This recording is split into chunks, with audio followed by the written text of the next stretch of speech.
back, everybody, to another edition MLB DFS Quick Hits. We got your Friday, June 1st edition. Man, we have made it into the month of June already. Over 2 months of baseball in the books. 15-game slate on tap. It's going to be a wild one. It's weird. 15 games. Pitching is not as great as one would expect unless you feel like taking that leap of mankind. But we got bats for days, as you'd expect in a 15-game slate. We got a lot of high totals, 8.5s and above, lots of 9s and above. You're gonna mix and match. Even with Coors on the slate, we have some places we can really have some fun. So let's get at those totals. Yankees, Orioles got rained out last night. We got Sonny Gray back on the mound versus Cashner instead of Tanaka versus Gossman, which would have been two nice arms to add to the table tonight, but the total is 9.5. Cubs, Mets, 8.5. Blue Jays, Tigers, 9. Nationals, Braves, 8.5. Red Sox, Astros, Chris Sale versus Garrett Cole. Total is 7. Get your popcorn ready. Indians, Twins, 8. Brewers, White Sox, 9. A's, Royals, 9. Pirates, Cardinals, 8. Dodgers, Rockies, Coors Field, Delight at 11. Marlins, D-backs, 8.5. Rangers, Angels, 8.5. Reds, Padres, 8. Rays, Mariners, to be determined, as we have Sergio Romo, the opener, supposed to be doing his thing, but you never know at Tampa Bay. But that's the plan for now. Philadelphia and the Giants wrap it up with a total of 8. So a lot of good stuff going on there. We got 1, 2, 3, 4, 5 totals of 9 or above. You got 2, 3, 4, 8.5. So 9 of the 15 games are 8.5 or higher. We got some good hitting environments. When you look at the overall weather, still slight chances of rain in Baltimore, about 25%, más o menos. Toronto, Detroit, blowing out to right field about 13 miles an hour. Washington, Atlanta, 30 to 40% rain, thunderstorms. So keep an eye on that one. That was Strasburg versus Fultonevich. Milwaukee and the Chicago White Sox, wind blowing out to right field at 15 miles an hour. And that, my friends, we'll get into later, is one of the games I want to target heavily. Cleveland, Minnesota blowing in from center at 13 miles an hour. Oakland, Kansas City out to left field at 11 miles an hour. Then your typical Bay Area delight. Giants, Phillies blowing out to center at 14 miles an hour. When you look at the pitching on this slate, you got 5 guys over 10K. You got Steven Strasburg at 12-1, Garrett Cole at 11-6, Chris Sale at 11, Carrasco at 10-7, Pivetta at 10. You can play any of these guys. You really can. I'm not going to play Strasburg. I'm not going to play Cole. I'm not going to play Sale. If you have to pick one of those 3, you play Sale. But Strasburg, A, the weather is a concern. B, I respect the crap out of this Braves lineup. At 12-1, Strasburg just hasn't been pumping enough of that 30-plus point upside, which you need at that price point.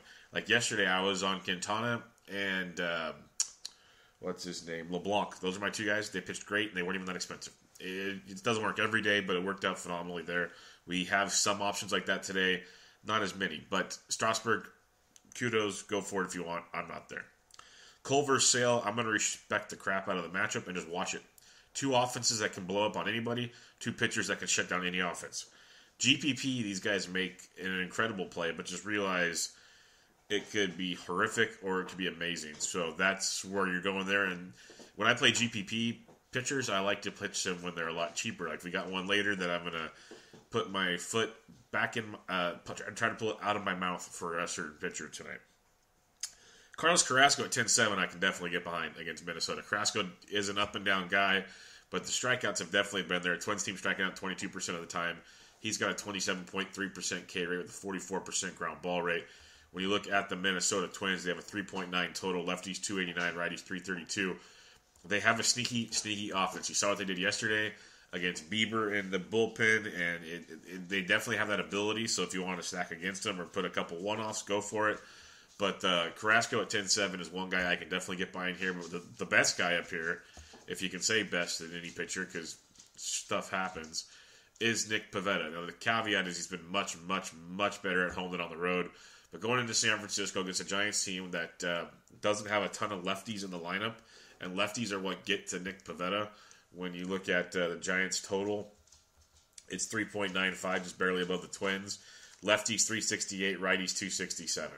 So you got Brandon Belt, who's having a great year. No sugarcoating that. And then maybe Greg Blanco finds the lineup. You got Brandon Crawford. That's about it.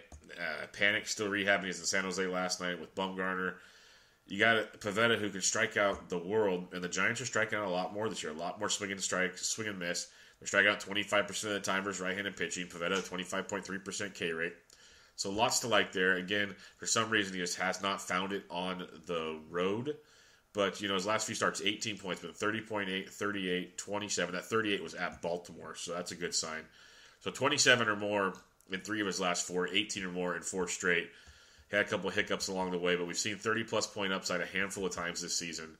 Big-time K stuff. If you're going to play anybody up here, I like Pivetta the most. Then I got Carrasco, too. The other guys are great pitchers. It's no disrespect to them. Between matchups and price tags, I'd rather save and get some of these big bats we're going to talk about a little later. When you drop below 9, I can't understand the Jaime Barria $9,300 tag, but we shall move on from that. Jose Barrios at 91, I think, makes for a very intriguing GPP play. You got Barrios going up against a Cleveland Indians team that strikes out 24% of the time, so the K rates are there. We know they can hit the crap out of the baseball. But Barrios has limited the hard contact to 28% this year. Their team totals 4.1, which is for an Indians team kind of low. Lefties hit 283, righties 303 versus Barrios. He's been outstanding. He's fixed some things out. They said he was tipping pitches earlier. He's got that kind of going better for him. He's been really, really good at home this year. He faced Cleveland earlier this year, 7 shutout innings of 3 hits, no walks, 5 Ks for 24 points. He's had 23, 33, 36 in his last 3 starts since he's figured out his tipping pitch things. At Seattle, home versus Detroit, home versus St. Louis. So he's looked much, much better of late. Cleveland offense, just like the Red Sox, just like the Astros and company, can blow up at a moment's notice. So that's why it's a GPP play. But at $9,100, he has the same upside of anybody above him. Anybody in the 10K and above, Barrios has that upside. So that's why I like him at GPPs at $9,100. Drop down to Miles Mikolas, $8,700 at home against the Pittsburgh Pirates. Mikolas coming off a rough outing against Pittsburgh. In Pittsburgh, 6 innings, 5 hits, 4 earned, 1 walk, 5 Ks for 11.9 DraftKings points. When you look at Mikolas, he's been really, really, really good at home this year. And outside of his last start of 6 innings and 4 earns, the first time he faced Pittsburgh, he had 7 innings and 2 earned, and he had 7 strikeouts. So a very good start the first go-round against them. Looking for a bounce-back outing. Pittsburgh strikes out less than 20% of the time, which is always a downer. Mikolas, a great ground ball rate. Pirates have a 3.7 total. It's tied for second lowest on the slate. The only 2 below it are tied with the Astros, and then you got the Red Sox. Lefties hit 335, righties 265. The Pirates do have a lot of lefties, and that's what could get Mikolas into trouble. But at $8,700, he's definitely worth a look. One more pitcher in this area at $7,100, and this is a complete GPP dart. As we're looking at Frankie Montas of the Oakland Athletics going into Kansas City. Montas made his debut this year. 6 innings, 3 hits, 1 earned, 2 walks, 7 Ks for 26.5 against the Arizona Diamondbacks. So you look back at Frankie Montas, he's had a couple cups of coffee in his career. 2015 with the White Sox, and he made he pitched out of the bullpen last year for Oakland for the most part. He got 23 appearances out of the pen. In AAA this year, he had a 4.39 ERA. He made 9 starts. He had a 7.2 K per 9. So I'm trying to bring you back to, he won't be as good as he was against Arizona, but through his minor league career, he was a 10-plus K per 9 type guy. Really good K stuff. Limits the home runs. Overall, has pitched really, really well in the minors. It's $7,100 GPP is why we're mentioning him. He's got big-time upside against the Royals team that's very hit and miss. You got the likes of Mike Moustakas and company that can show up and make some noise. But as a whole, he lines up to be a very intriguing play here. Kansas City doesn't strike out a ton, though, 17.5% K rate. So pick your poison. There's a few guys down below, but I wanted to mention him because the guys down below are really scary. So Montas at 71 brings the upside. Total of only 4.3 for the Royals. They have a horrific 121 ISO versus right-handed pitching. Because outside of Moustakas, they really have no power. There's a few guys that'll run into some, like Gordon once in a while. You got Soler, Cuthbert, Hunter Dozier, but those last 3 are all from the right side of the plate. So little things to think about there at 7,100. So in this mid-price range, I got Barrios 1, Mikolas 2, Montas 3, but it's all basically price dependent on what you have going on. Now it gets fun. The below 7K range. And you got a guy like Jameson Taillon who is sneaky good when it comes to facing a right-handed heavy lineup, and that's what you're going to get with the St. Louis Cardinals. He's faced them once this year, 6 1/3, 5 hits, 3 earned, 6 strikeouts, which is not bad for 16.7 points. He's got a good floor, 16-7, 12-1, 13-4, 15-6, so basically 12 or more points in 4 straight, 12 or more in 5 of his last 6. So he's not lighting the world on fire. We've seen the big upside earlier this year with him where he can go off. It's a St. Louis team that strikes out a little more than people think, a little over 23% of the time this year. He's got a 48% ground ball rate, a 21.5% strikeout rate. The Cardinals team totals 4.33, just like the Royals and Frankie Montas. See, lefties 335, righties 247. And again, the Cardinals have a righty-dominated lineup outside of Matt Carpenter. So it makes it very interesting for Taillon to get a 144 ISO, which is definitely below average, versus right-handed hitting. Taillon at 68 makes for a very good play. I imagine a chalky play, but he is in play. Now is where I get to pull the foot out of my mouth, hopefully. And it's only price dependent, and it's only because there's so much crap pitching on this slate overall. Like the middle tier we usually attack, I named 3 guys that I can sit down and at least go to battle with. So at $5,800, this hurts. Sonny Gray. I was reading a bunch of things yesterday. I saw some angles where I could appreciate it. It's very risky against the Yankees team. Yes, or against the Orioles team, it's very risky because the power they have, Camden Yards.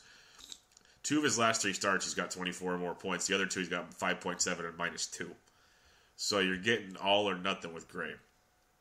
You got a Baltimore team with a 4.3 total, which is less than the Cardinals and the Royals, who we just talked about targeting. You have a team that strikes out 25% of the time versus right-handed pitching. Sonny Gray at $5,800 is a GPP play that I can understand. As long as you understand the risk behind it, the reward can be much better than people think at that price point. The last guy I'll mention is $1,000 cheaper than Sonny Gray, and that is Michael Leake. And this isn't a guy I love, usually, but at $4,800, I have to respect. He averages about 11 points a game. His last at home, he's averaging about 12 points a game. He hasn't faced Tampa Bay this year. In 3 of his last 4 starts, he's got 21-6, 14-8, and 23-6. So 15 or more points in 3 of his last 4. He's shown a ton of double-digit upside this year. He's had like 3 or 4 blow-ups. $4,800 against a Tampa Bay team that does have a little bit of surprise in them, but not a ton. They strike out over 21% of the time. He's got a 53% ground ball rate. Does give up a lot of hard contact, which is not ideal. But you look at Tampa Bay, and it's very, very interesting to me. Oh, we're waiting on their team total. That's right. Lefties 413, righties 376 versus Mike Leake, but they have a just above average team WOBA of 322 versus righties and a below average ISO of 131. So obviously they're not lighting the world on fire. They can. You got CJ Cron. You got blanking right now.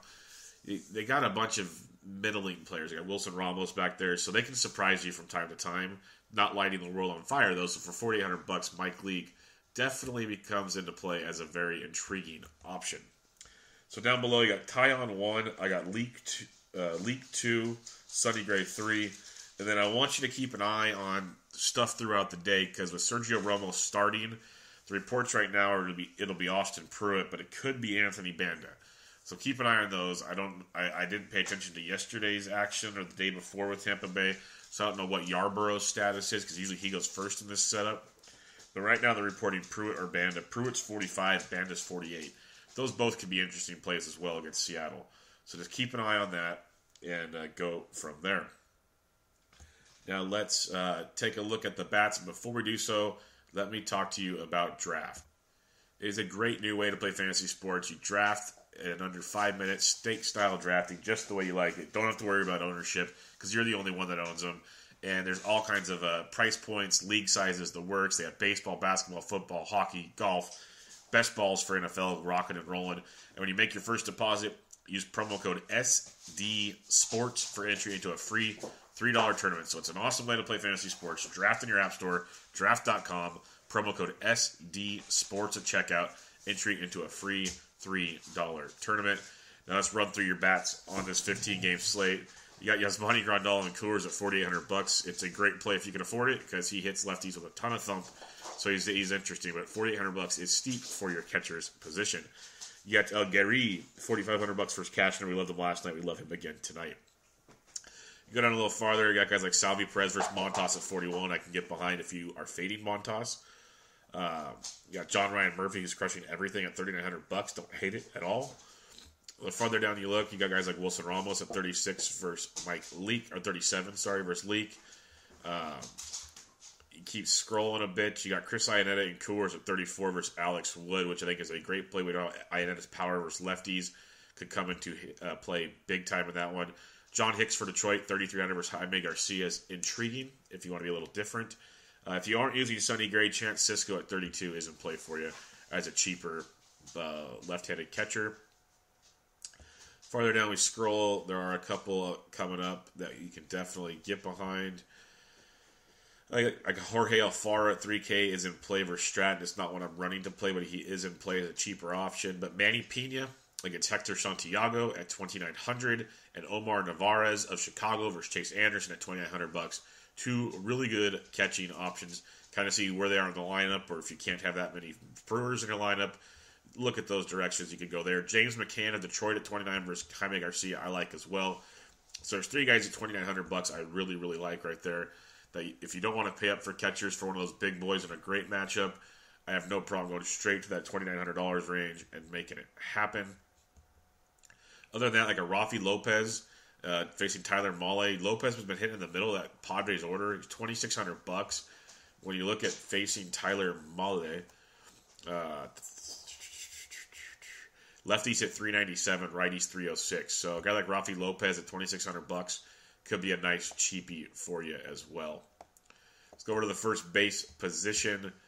You got Freddie Freeman at 5K. I don't care who Freddie's playing in the GPP. He's got upside. He can hit anybody. So at 5K, if you want to fade Strasburg, go for it. I'm not running to do that. Goldie against Hernandez in Miami at 48 could be a nice play. Goldie went deep the other day, heating up a bit. D-backs have a 4-6 total versus Eliezer Hernandez. Lefties hit 319, righties 391 versus Hernandez in this small sample size. So keep that in mind. But man, D-backs as a whole at 270 WOBA and a 131 ISO is bad news bears. But Goldie at 48 could be a nice play. And then Anthony Rizzo's been on fire. $4,800 going up against Zach Wheeler, who lefties hit 371, righties 313. So Rizzo could be for a very, very nice play there against Wheeler in that matchup. Brandon Belt, we mentioned lefties versus Pavetta. He's about the only one that scares me, so you can look at him. Joey Votto at $4,600 versus Lockett is also an intriguing option. Lockett's some young pitcher for San Diego, he's making his debut, so we don't have a whole lot on him. But Votto at 46 could be in play as well. Cody Bellinger and Coors at 45 is a great play versus Tyler Anderson. I know it's lefty, but lefties 389, righties 303 versus Tyler Anderson. They can still get to him. Plus, you got Rocky's bullpen to look forward to. So $4,500 for Bellinger is good. But the one that stands out to me, and it's going to be a trend on this show, Jesus Aguilar is $4,300 versus Hector Santiago. Milwaukee's 4.7 total. Lefties 362, righties 377 versus Santiago. So Jesus Aguilar, love him tonight at $4,300. That's one of my... That's probably my top play at first base. I love those guys up top, but Aguilar at 43, really, really nice. Farther down you look, you got guys like Jose Abreu versus Chase Anderson. Don't hate that at all. White Sox team total is 4.3, lefties 330, righties 367 versus Chase. And Abreu's always overlooked. Always gets overlooked. He's producing in a great clip this year. So that matchup I'm targeting heavy, the White Sox-Brewers matchup. And if it falls, it falls. But I think we could have fireworks when you have guys like Chase Anderson and Santiago. Then again, we've seen both those offenses crap the bed before. So be ready for anything. But a guy like Justin Smoke hits lefties with a ton of power. He's 4K versus Hardy of Detroit. He's another good one that'll get overlooked on this slate. Someone to target there. Greg Bird, if you think he's back, he was scheduled to hit third last night against Cashner. Obviously, the lineup can change today, but if he's sitting in the middle of that Yankees order at $3,900, definite upside against Andrew Cashner.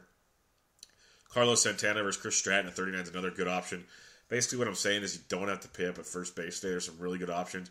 Matt Olson versus the fly ball pitcher and Ian Kennedy at 3,700 brings nice GPP power upside. Wouldn't be shocked if Matt Olson goes deep tonight. I know he's been underperforming people's expectations this year, but definitely in play for you. Other than that, like a Luis Valbuena at 3,300 versus Bartolo Colon gives you that power upside, and a super cheap first baseman that you have to absolutely love is Justin Bour at 3,200 bucks. The power Justin Bour brings to the table against a guy like Clay Buchholz. I know the humidor is in effect, but the guy's got 10 jacks on the year. He's got an OPS of 806. He's 3,200 bucks going up against Clay Buchholz. That is extreme value. Marlins team with a total just below 4. Lefties 219, righties 49 versus Buchholz. I'm going to throw that out the window for now because Justin Bour at 32, definitely a play. Trey Mancini at 32 versus Sonny Gray. We can get behind that a lot as well. So there's tons and tons of options. There's probably even more than I mentioned. But down below, Mancini and Bour, I absolutely love at 32. And then you got a bunch of other ones in that low 4, early 3 range that you can pick apart if you don't want to pay up. Second base, Ozzie Albies slowing down a bit, but 51 versus Strasburg, just like Freeman. If you want to be GPP weird, I have no problem using Albies against pretty much anybody. Gleyber Torres at 49, that's a steep-ass price tag for this kid. He's been performing. He's earned it. He's played great. It's just steep, very steep. Scooter Gennett at 46, I can definitely get into, and Cesar Hernandez at 45 versus Stratton. Both intriguing plays there. But Jed Lowry at 43 versus Ian Kennedy. The A's could be another fun target today. Their team total is 4.7. Lefties 381, righties 372. So A's can be another one of those kind of lower-owned plays like the Brewers and the White Sox that we'll be looking at today. We're basically looking for pivots off of Coors is what I'm trying to hint at. If you want to stack Coors, I'm never going to stop you from that. But the ways you can beat Coors is finding those other ones that you can do when you have all these totals of 9 or above. Blow-ups happen. Matt Carpenter at 39 versus Tyon is very, very nice as well. Kiki Hernandez and Coors versus a lefty at 3,900 is underpriced if you believe in Kiki versus the lefty, which he's proven he can do. Benny Zobrist at 3,900 versus Zach Wheeler. Benny's been having a really good run of it, so not a bad price tag there. But one I do like a lot, and I like even if it wasn't this matchup we're targeting, but Yoan Moncada versus a right-handed pitcher like Chase Anderson at 3,700, I really like. I know Moncada's kind of slowed down the last week or so, but he's a supreme talent versus a right-handed pitcher like Chase Anderson. So Moncada at 37, very much in play in that matchup. Austin Barnes of the Dodgers, if he does get to start, he's second base catcher eligible, only 36 in Coors. Let's keep an eye on him. Descalso of Arizona, he's up to 3,500 now. If he keeps going up any higher, we're going to start losing our love for this kid. The value is what's been there. But if he's in the middle of that order versus Hernandez, second base, third base eligible at 35, he becomes an option for you. A little farther down, like Jonathan Scope at 35 could be in play if you want to go there. Ian Kinsler, if he's leading off again with Cozart out. Cozart's been out a few days. Kinsler's been taking over the leadoff role. He's actually played well in the leadoff role. Surprise, surprise. Mike Scioscia. Kinsler's pretty much been a leadoff guy most of his career, and he's played very well doing so. Why ruin a good thing? But Kinsler at 3,300 versus Bartolo could be a nice play, especially if he's leading off. The Angels could be another sneaky one. Going up against Bartolo, the Angels have a 4-8 total. Lefties 303, righties 372. So Ian Kinsler, with those reverse splits from Bartolo at 300 could be a very nice play for you. A couple others you could look at, maybe Chris Owings at 31, but Hernan Perez, if he cracks the lineup from Milwaukee, I love. He's second base outfield eligible. He's a super value guy you can have on this slate at 3,100. I love him because of his value, not because he's like a big time, I'm going to punk the world, but does bring a lot of value to the plate. Let's go to the third base position. Arenado at 56 and Coors versus Alex Wood is the things like I like to say a few names every show, but he's one of them that dreams are made of in this situation. Jose Ramirez can hit anybody. It's Barrios, so pick your poison, but you can go there. Chris Bryant at 51 versus Wheeler, I think might get a little overlooked up top here tonight. And Eugenio Suarez has been hitting everybody under the sun. He's 5K, so take a look at that one. Justin Turner and Coors versus a lefty at 46. Mike Moustakas at 44. Moustakas will probably get overlooked tonight, so that's one you could definitely keep in mind as well as a one-off instead of stacking the Royals. Unless you want to stack them, you never know. But you go down farther, like Matt Chapman and GPPs at 4K versus Ian Kennedy. Jake Lamb at home versus a righty at 39 is a very nice looking play for you there. Mentioned Carpenter already. You go down a little farther, maybe some Nico Goodrum. He's third base outfield eligible, hitting in the middle of that Detroit order. He's $3,700 versus Jaime Garcia. So Nico could be an interesting GPP angle where no one's going to own him. Yolmer Sanchez at 3,500. I do like a little bit against Chase Anderson, especially if he's at the top of the order. That's one thing I keep in mind. Because when he bats like second or something, he's very productive. Batting at the bottom, he can be productive, but he loses a lot of that value at 35. When he was like 28, I didn't care where he hit the order. 35, I need a little more stability when I'm putting you in your lineup. Yair Munoz, this young stud from St. Louis. They just keep producing middle infielders, usually shortstops. He's right-handed, so we're not running to target him versus Taillon, but his last 10 days, he's hitting .438 with 2 jacks, a stolen base, averaging 9.5 points. He had a walk-off homer last night. He's going up against Taillon, who lefties are much, much better against. But he's an interesting play at 3,400 if you want to go there. Farther down we look, you got the likes of, you have, usually the position doesn't bring a bunch. We mentioned Louis Valbuena earlier at 33. If Zach Cozart's back at 33, I can get behind that. If Ryan McMahon gets to start for Colorado, he's first base, third base eligible at 32 in Coors. Could bring a nice little value to you there as well. Let's go to the shortstop position. Up top, you got Machado at 52 versus Gray, which is a great matchup. Trevor Story versus a lefty in Coors at 49. You play that pretty much every time you can. Jeannie Segura at 47 is okay. Chris Taylor in Coors at 45. Shortstop outfield eligible. I don't mind either. Andrelton Simmons hitting everything at 44. So shortstop's top heavy, as it's definitely been of late. Like Didi Gregorius at 43. You can look at Tim Anderson at 41. Not running to play that, but he's in play.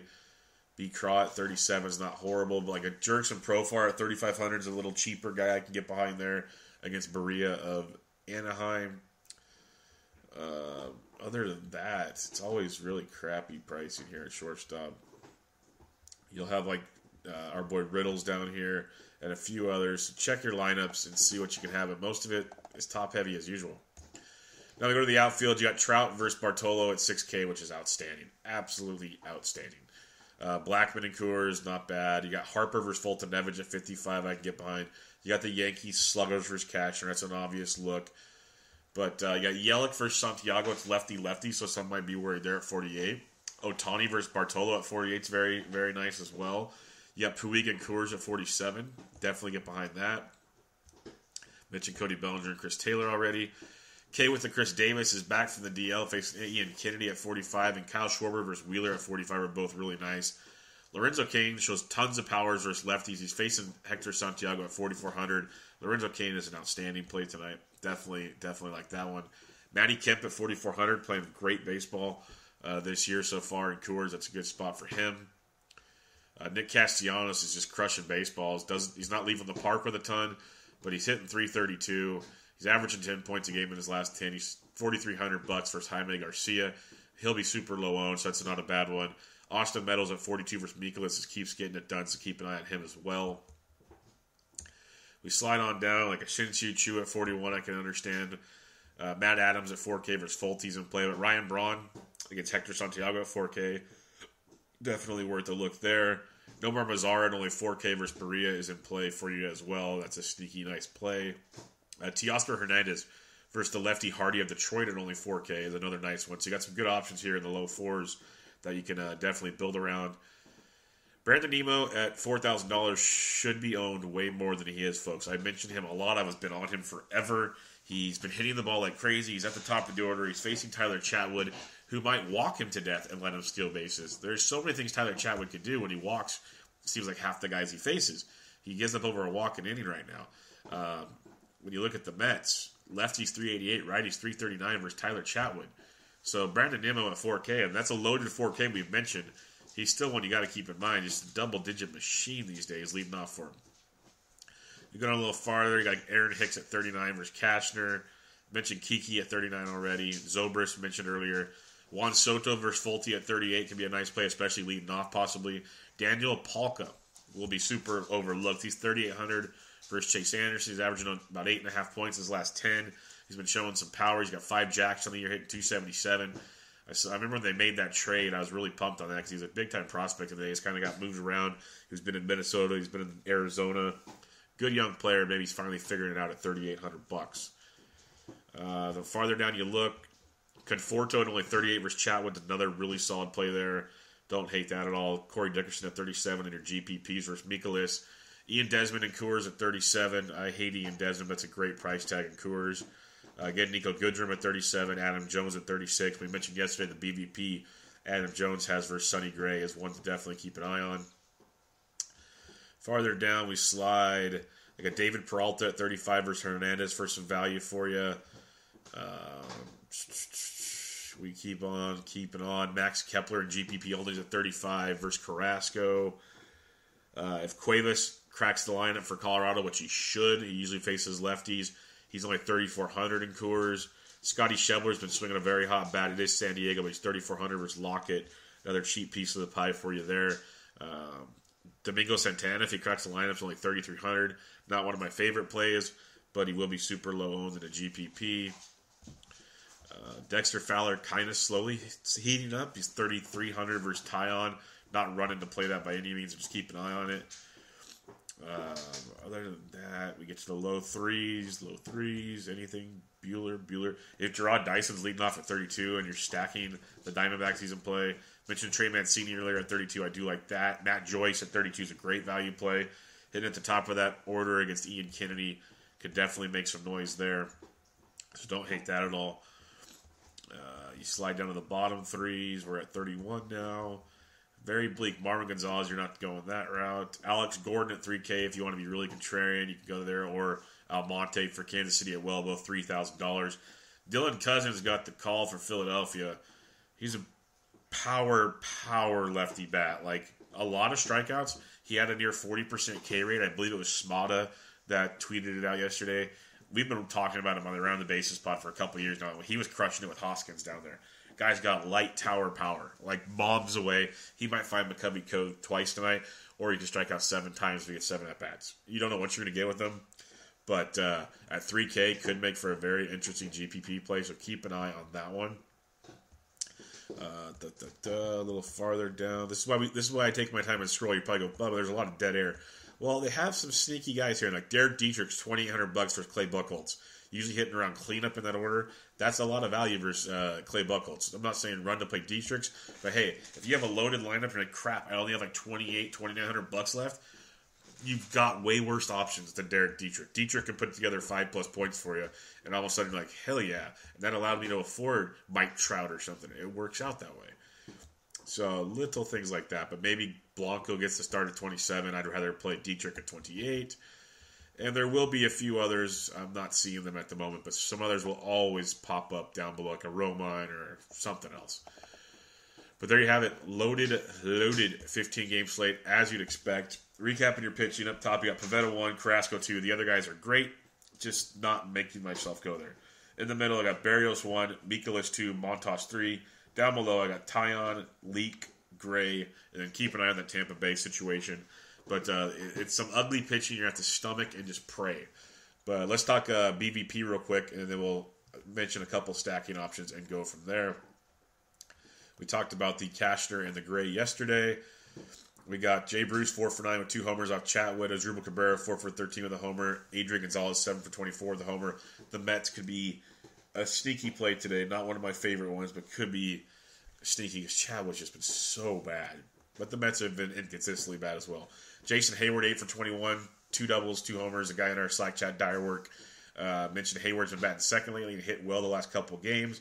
If you believe in it, he's super cheap in this matchup versus Wheeler. Lefties can definitely get the Wheeler, so keep an eye on Jay Hay if you want a GPP type play. Freddie Freeman, we talked about 5K for him at the risk for Strasburg. He's 15 for 42. It's a 357 average with 4 doubles and 4 homers. He's hit Strasburg extremely well.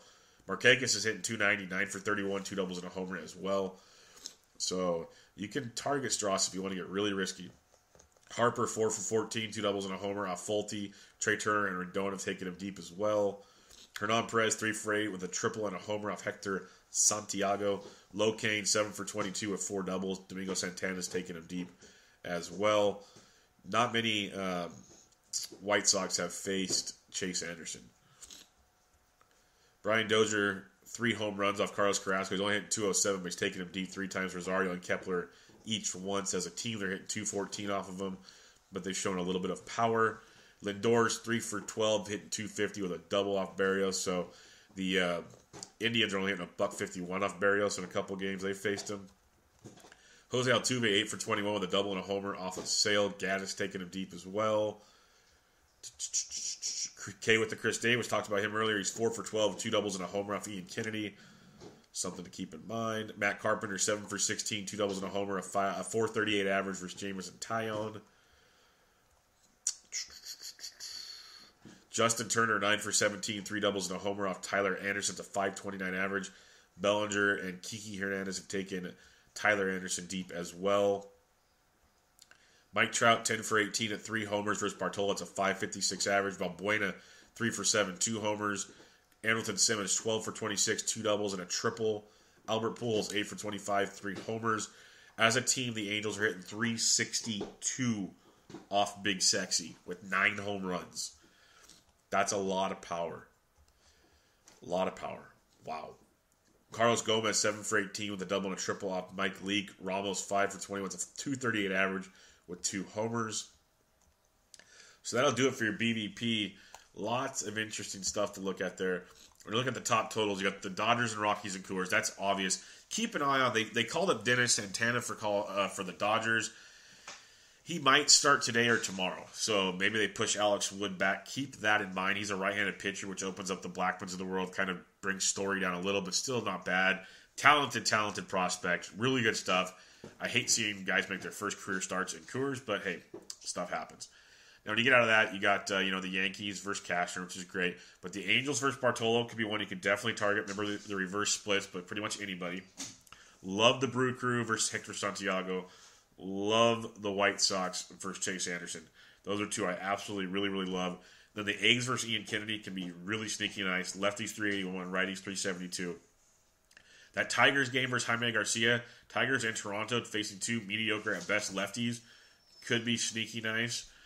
And then I wanted to mention the Oakland A's, who we love versus Key. I mentioned that. I want to mention them again.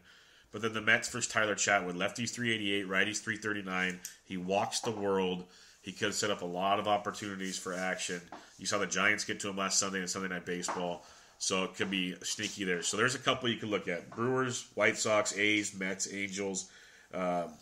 You've heard where the best areas to target are on those ones. Could definitely help differentiate you and get you some value. So there you have it, guys. Friday, June 1st, quick hits in the books. Check us out on thesportsdgens.com, at thesportsdgens. You got some Friday UFC action today, UFC Utica. So go check that out. You got Around the Bases with Bubba and Bo. I promise it'll come out here later. I've been super busy and that stupid system crashed, so I will get on that. You got Bench with Bubba's out there with Lance Brosdowski, episode 97. Go check that out. Hope everybody has a great, safe, fun weekend. I'll be back with you guys on Monday. This was MLB DFS Quick Hits, your June 1st edition. I'm out.